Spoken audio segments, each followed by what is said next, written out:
Hello കൂട്ടുകാരെ, പനിയൊക്കെ കഴിഞ്ഞൊരു കുക്കിംഗ് വീഡിയോയിലേക്ക് വരുന്നതേ ഉള്ളൂ. അപ്പം അത്ര ഉഷാറായില്ല. അപ്പോൾ എളുപ്പത്തിൽ ഞാനൊരു വെജിറ്റബിൾ പുട്ട് തയ്യാറാക്കാമെന്ന് വിചാരിച്ചു. അതിനായിട്ട് ഞാൻ കുറച്ച് ക്യാരറ്റ് അരിഞ്ഞത് എടുക്കുന്നുണ്ട്. പൊടിയായിട്ട് അരിഞ്ഞിട്ടുള്ള ക്യാരറ്റ്, പിന്നെ നമ്മുടെ പൊടിച്ച് വറുത്ത് വെച്ചിട്ടുള്ള അരിപ്പൊടി എടുത്തു. പിന്നെ നമുക്ക് കുറച്ച് തേങ്ങ ഇട്ട് കൊടുക്കുന്നുണ്ട്. നനയ്ക്കുന്നതിന് മുമ്പ് നമ്മൾ അതോടെ ചേർത്താണ് നനയ്ക്കുന്നത്.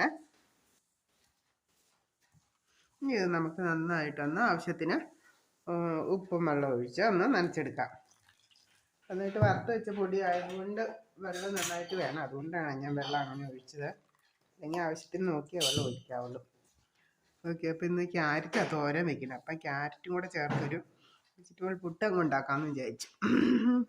പനിയൊക്കെ അങ്ങനെയൊക്കെ മാറിയില്ല കൂട്ടുകാരെ. എല്ലാവർക്കും നമസ്കാരം. നമ്മുടെ വെജിറ്റബിൾ പുട്ടിലേക്ക് എല്ലാവർക്കും സ്വാഗതം.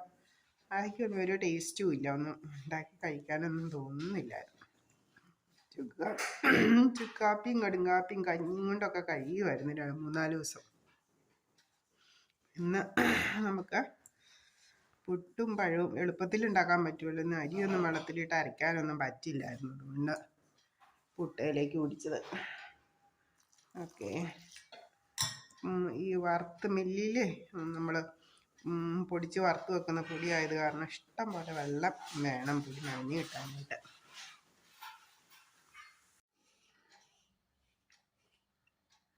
ഹലോ കൂട്ടുകാരെ, നമ്മുടെ പുട്ടും പഴം റെഡി ആയിട്ടുണ്ട്. എല്ലാവർക്കും പുട്ട് കഴിക്കാൻ പായോ?